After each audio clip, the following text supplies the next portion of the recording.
At 42, Leandria Johnson finally broke her silence, and what she revealed has the entire gospel world in shock. After years of rumors, pain, and whispers behind the pulpit, she's decided to tell her side of the story once and for all. The truth she just shared changes everything we thought we knew about her journey, her faith, and her battles behind the spotlight. You won't believe how deep this really goes. It began quietly, soft whispers, subtle conversations, and rumors that circled around Pastor Creflo Dollar's ministry. Most people in the gospel community brushed them off, either out of loyalty, fear, or deep respect. But for Leandria, a woman known for her bold truth and unshakable faith, those whispers grew too loud to ignore. And trust me, this wasn't just another piece of church gossip or another headline made for clicks. What she was about to reveal cut deep, challenging everything people thought they knew about faith, leadership, and integrity. From the outside, Leandria's life looked like a gospel fairy tale, a voice that could move nations, a spirit that carried both fire and grace,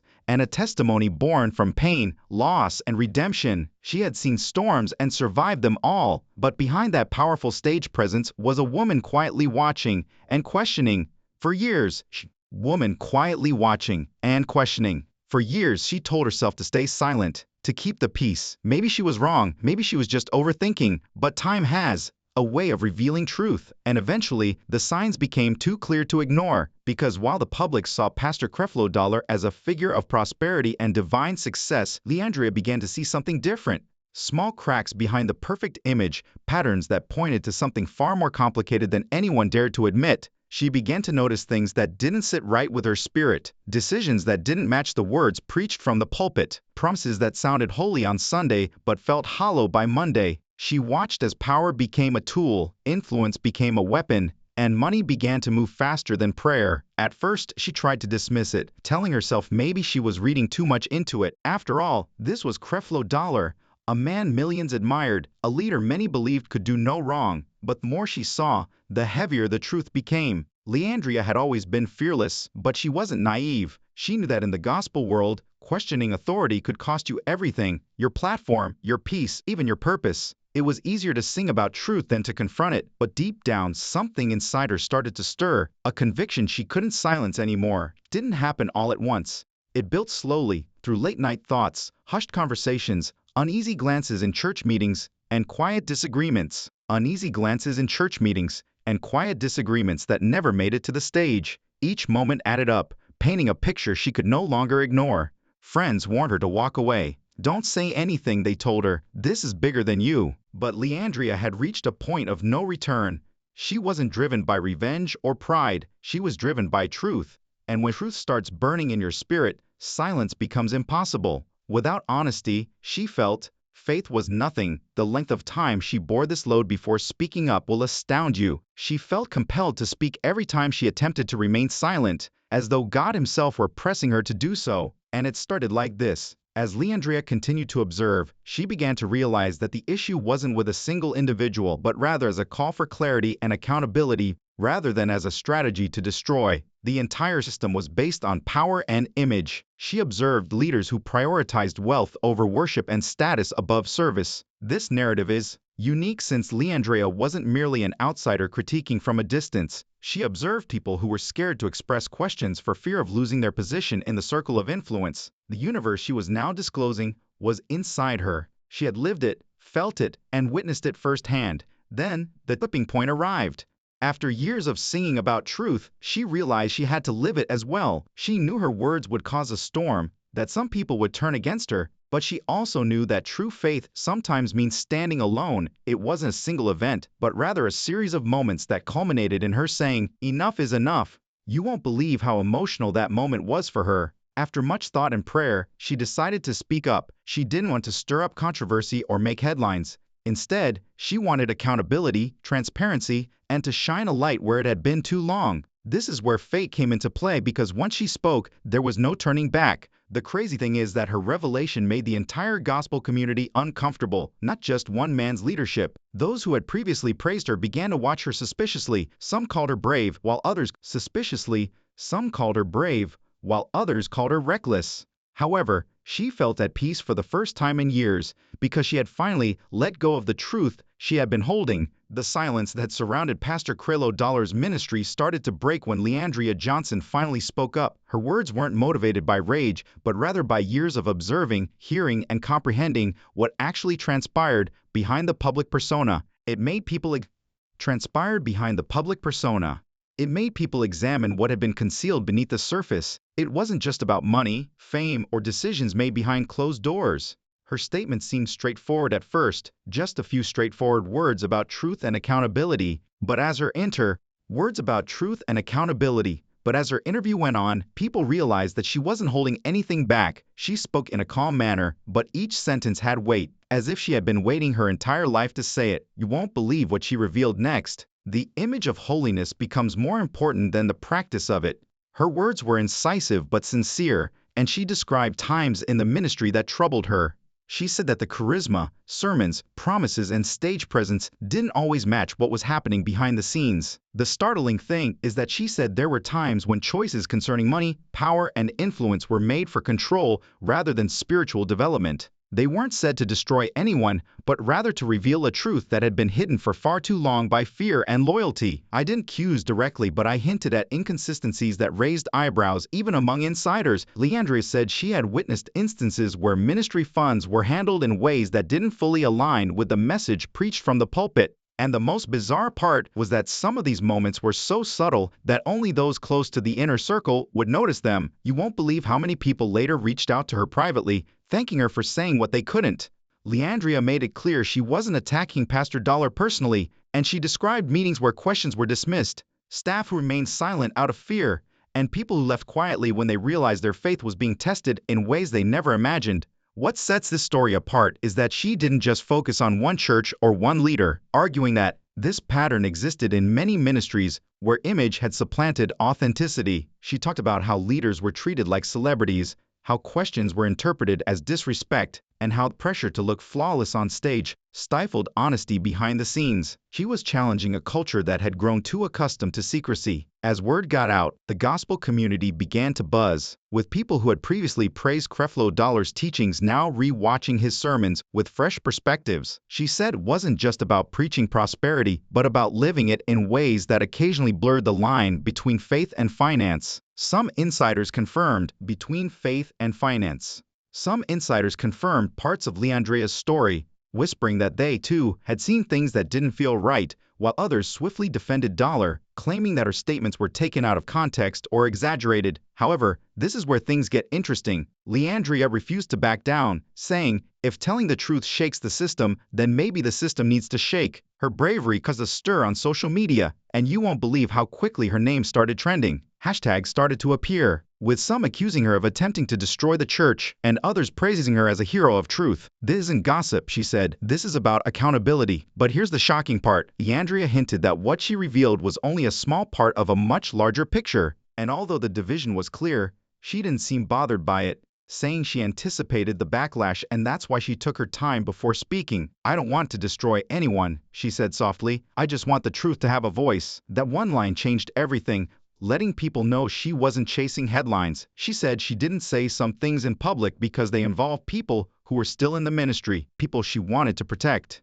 Destiny took another unexpected turn because she was carrying a burden. Her truth became more significant than her music, her past struggles, and even her fame. Her bravery prompted discussions about integrity not only in Creflo Dollar's ministry but in churches all over the world. People started to ask new questions about money, power, and how easily faith could be manipulated when no one dared to speak up. The gospel world was left reeling after Andria Johnson's revelations went public, as if a secret door had been opened and what rushed out could no longer be contained.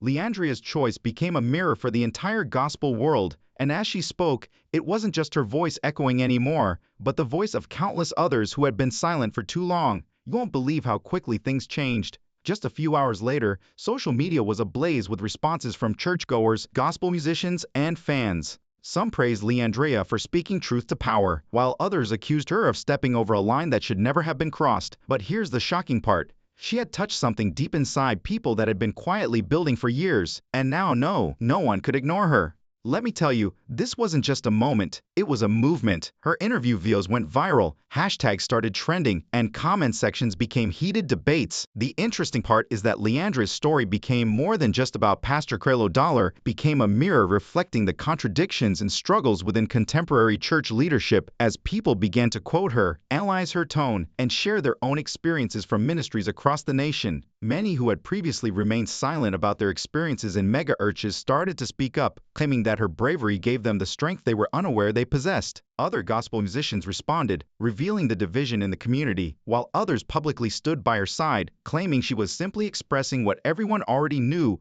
but was too scared to acknowledge. There was no simple right or wrong in this story, which is what makes it unique. Others remained cautious, avoiding direct comment but implying that they understood her point of view. Some even defended Creflo Dollar, stating that his ministry had done good for countless people and that mistakes shouldn't erase that. It wasn't black and white. It was gray, complex, and profoundly human. What's even more bizarre is that, despite the arguments, Leandria didn't back down, didn't post emotional tirades, and didn't attempt to clarify herself. Instead, she left her initial remarks alone, seemingly saying, "The truth doesn't need defending." Her silence following the storm only heightened curiosity. There were rumors that her statement was just the first of many voices ready to speak, that other mystery staff and gospel artists were getting ready to share their own stories, that these stories could support Leandria's claims and perhaps even reveal more. But here's the shocking part. What else did she know? What hadn't she said? As all of this was going on, something unexpected also started to happen inside churches. Pastors all over the nation began talking about accountability in their sermons. They didn't mention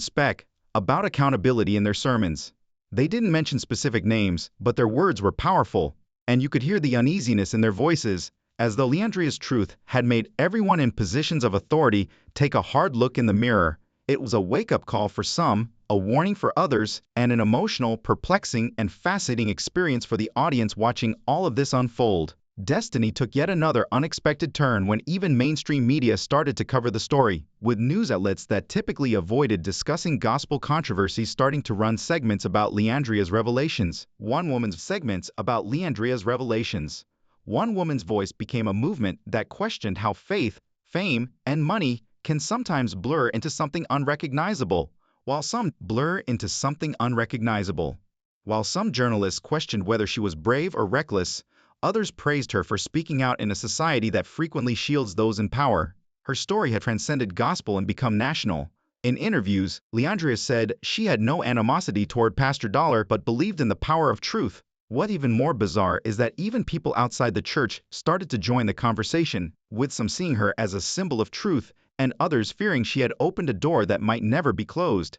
"If the truth divides, maybe it's because it's meant to," she said in one interview, and that one sentence went viral right away. What makes the story different is that it wasn't about scandal or retaliation, it was about having the guts to talk when it feels safer to be quiet. People started to view her more as a truth teller rather than a troublemaker the more she stuck to her word, and her bravery was undeniable, even by those who disapproved. Because, let's face it, resisting strength requires more than just skill. It requires conviction. Requires more than just skill. It requires conviction. This is where things become even more intriguing though. According to people close to the ministry and Leandria, further information could soon come to light, indicating that her story was only the start. Rumor had it that other people had records, documents, and first-hand accounts that may further exacerbate the situation. It became really emotional at this point. Confusion and grief were expressed by churchgoers who had been devoted followers of Pastor Dollar for years. Some claimed that although they continued to adhere to his teachings, they were unable to ignore what was being spoken. During services, some sobbed as they pondered how something that had once provided them comfort was now causing them suffering. It was as though faith itself was being put to the test. Leandria remained silent despite all of that commotion. She didn't make any public statements. Nothing, no clarifications, no interviews. Words could hardly express such quiet. Then something unexpected happened. People began to suggest, and maybe she said enough. Maybe she's letting the truth speak for itself now. In the end, Pastor Creflo Dollar answered from his pulpit rather than at an interview or press conference. He spoke to the crowd in a serene, even melancholy tone. Although he did not specifically mention Leandria, everyone was aware of who he was referring to. The gathering, divided between support and skepticism, whispered as he stated, "The devil is busy, and sometimes the ones he uses don't even realize it." He continued by defending the record of his ministry, asserting that his efforts had always been done for God's glory rather than for his own benefit. However, there was a lot of tension in the room. There was reluctance even among those who applauded. The speed at which that sermon became viral online will astound you. Within hours, the clips went viral, dividing social media into two factions. One group applauded, claim social media into two factions. One group applauded, claiming that Pastor Dollar had finally stopped the gossip. He was accused by the other side of evading responsibility. Andria's admirers, who referred to her as the voice of truth, continued to trend her name. Every move, every post, every sermon, the whole gospel community was on edge. And a startling turn of events occurred just when everyone believed it could get any more dramatic. Andria and Dollar had been in private contact, according to a person close to both of them. That insider claims that prior to her public remarks, they had a private conversation, and it wasn't a good conversation. Everything changes if that's the case. It implies that Andria did not suddenly decide to talk after waking up one day. It's possible that she initially attempted to manage things in secret. For many, that one detail changed the course of events. All of a sudden, betrayal was not the subject of the story. Ignorance was the issue.